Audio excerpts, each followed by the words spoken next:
May isang lumang paaralan sa Maynila na kilala hindi lang sa husay ng mga guro, kundi sa mga kababalaghang bumabalot dito. Isa sa mga pinaka-nakakatakot na kwento ay tungkol sa isang black lady na nagpapakita sa silid 304. Ayon sa mga matatandang guro, may isang estudyanteng babae noon na nagngangalang Clarice. Mahinhin, matalino, ngunit mahirap lang ang pamilya.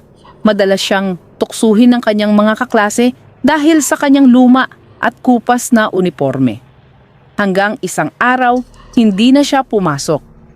Ang sabi ng iba, nagpakamatay siya dahil sa labis na pang-aapi.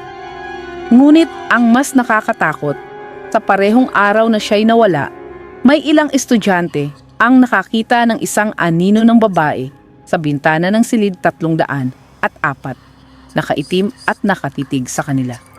Makalipas ang ilang taon, may isang estudyante, si Mia, na nakatuka sa paglilinis ng silid 304 matapos ang klase.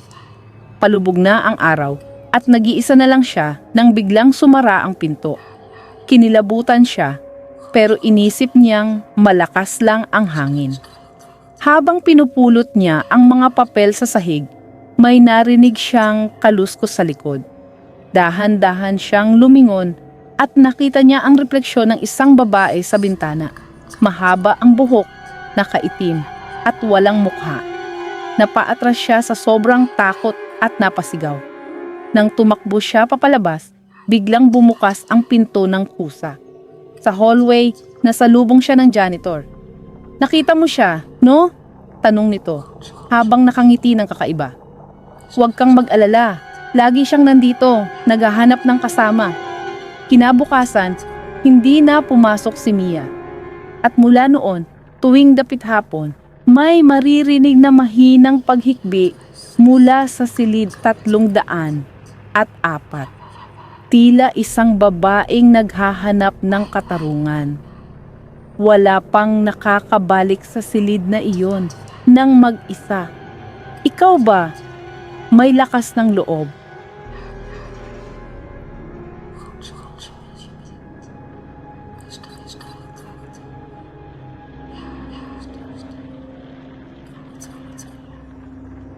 Huwag kalimutang mag-subscribe sa channel ng ating kaibigan. Kung mahilig kayo sa mga nakakakilabot na kwento, siguradong magugustuhan nyo ang kanyang content. Mapapakinggan nyo ang mga pinakanakakatakot at nakakakilabot na horror stories. Kaya't mag-subscribe na at maghanda sa mga gabing puno ng kilabot at takot. Narito ang channel na pwede nyong puntahan para sa mga bagong horror stories.